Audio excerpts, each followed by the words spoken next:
Hola, les saludo con cariño y les invito a reflexionar conmigo y lo que nos propone el Evangelio del segundo domingo de Cuaresma, que está tomado del Santo Evangelio según San Lucas. En aquel tiempo, Jesús se hizo acompañar de Pedro, Santiago y Juan y subió a un monte para hacer oración. Mientras oraba, su rostro cambió de aspecto y sus vestiduras se hicieron blancas y relampagueantes.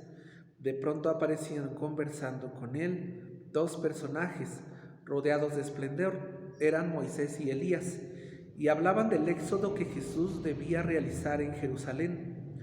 Pedro y sus compañeros estaban rendidos de sueño, pero despertándose vieron la gloria de Jesús y de los que estaban con él. Cuando estos se retiraban, Pedro le dijo a Jesús: Maestro, sería bueno que nos quedáramos aquí y que hiciéramos 3 tiendas, una para ti, una para Moisés y otra para Elías, sin saber lo que decía. No había terminado de hablar cuando se formó una nube que los cubrió, y ellos, al verse envueltos por la nube, se llenaron de miedo. De la nube salió una voz que decía: Este es mi hijo, mi escogido, escúchenlo. Cuando cesó la voz, se quedó Jesús solo. Los discípulos guardaron silencio y por entonces no dijeron a nadie nada de lo que habían visto. Palabra del Señor. Gloria a ti, Señor Jesús. Estamos leyendo en este segundo domingo de Cuaresma y el Evangelio de la Transfiguración. El motivo, pues siguiendo a José Luis Sicre, la Cuaresma es una etapa de preparación a la Pascua, no solo a la pasión y muerte de Jesús, sino a su resurrección. Y este episodio anticipa su triunfo final y ayuda a enfocar adecuadamente esta semana. El contexto de la transfiguración es: Jesús ha anunciado que debe padecer mucho, ser rechazado, morir y resucitar. Ha anunciado a los que quieren seguirle que deben negarse a sí mismos y cargar con la cruz, pero al mismo tiempo también les ha dicho que tendrán su recompensa. En la transfiguración de Jesús, en el Evangelio de Lucas, que consta de 2 partes, una es la subida a la montaña y la otra es la visión, pues vamos viendo que la transfiguración es una teofanía, es una manifestación de Dios que utiliza elementos que usan los autores del Antiguo Testamento para describirla. Es decir, Dios no se manifiesta en un espacio cualquiera, sino en un sitio especial, la montaña, lugar a donde no todos tenemos acceso. La presencia de Dios se expresa mediante la imagen de una nube espesa desde la que habla. La subida a la montaña, cuando Jesús elige solo a 3 discípulos, Pedro, Santiago y Juan, pero no como un privilegio, es decir, va a ocurrir algo tan especial que no puede ser presenciado por todos. La visión consta de 4 elementos. Uno sería la transformación de Jesús. El cambio se produce mientras Jesús hacía oración y se enfatiza mucho el cambio de su rostro.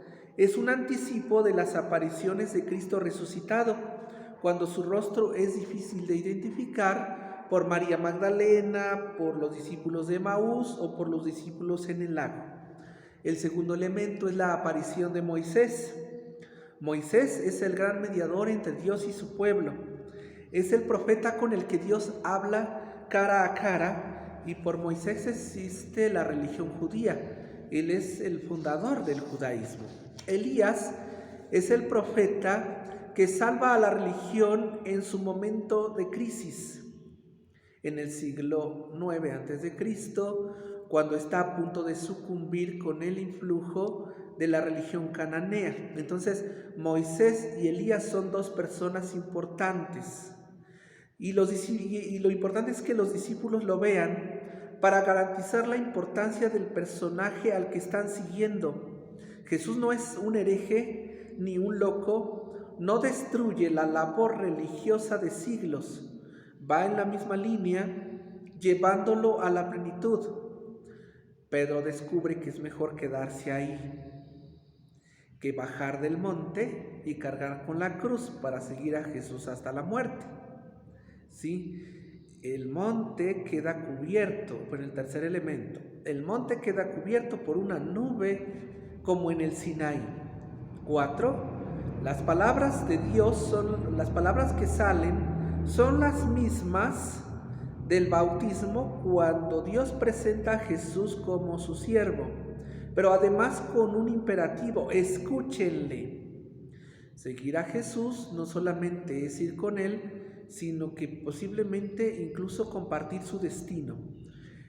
Este episodio está contado en beneficio de los apóstoles. Después de haber escuchado a Jesús hablar de su pasión y muerte y de las duras consecuencias que impone, o más bien condiciones que impone a sus seguidores, también hay unas experiencias complementarias. Ven a Jesús transfigurado y de forma gloriosa. Se les aparecen Moisés y Elías, escuchan la voz del cielo. La enseñanza sería: al ver transformado el rostro y los vestidos de Jesús, tiene la experiencia del destino final, no del fracaso, sino de la gloria. La aparición de Moisés y Elías nos significa que Jesús es el culmen de la historia religiosa de Israel y de la revelación de Dios. La voz del cielo también significa que seguir a Jesús no es una locura, sino algo conforme al plan de Dios. Dice: escúchenlo. Vivir escuchando a Jesús es una experiencia única. Jesús sabe por qué vivir y para qué vivir, y nos ofrece claves para construir un mundo más humano. Y yo creo que una comunidad se hace más cristiana, dijera José Antonio Pagola, cuando va poniendo en su centro el Evangelio y solo el Evangelio. Ahí está nuestra mayor identidad, en el Evangelio y en el seguimiento que hacemos del Evangelio de Jesucristo. Y por ejemplo, un hecho social y humanizador ya en sí mismo es ver a un grupo de creyentes escuchando juntos el relato de Jesús cada domingo. Podemos sentir su llamada, mirar la vida con ojos diferentes, y vivir esta vida nos lanza entonces al mundo a vivirla con responsabilidad, construyendo un mundo más habitable. Los domingos sabemos siempre que Jesús es el camino, a quien debemos escuchar, y de ahí continuar trabajando, humanizando el mundo. ¿Sí? Tenemos que llevar al mundo la fe. ¿Sí? Y también recordar que la transfiguración nos recuerda nuestra divinización, lo que realmente somos y lo que estamos llamados a ser. Dentro de nosotros habita la divinidad porque nosotros somos hijos de Dios. Nuestra identidad más profunda es cuando me identifico con Él y me transfiguro con Él en buenas obras. Entonces, yo creo que tenemos una tarea, ¿verdad? Cada domingo, después de misa, de hacer del ordinario algo extraordinario para que la música del Evangelio continúe vibrando en nuestras entrañas, ahí en donde trabajamos, ahí con la gente con la que convivimos. Seguimos rezando por la paz del mundo y seguimos rezando por todos los enfermos. Que tengan un feliz domingo. Alabado sea Jesucristo y María Inmaculada. San Eugenio de Macenot ruega por nosotros. Beatos y mártires oblatos rueguen por nosotros. Que todos ustedes tengan un feliz domingo.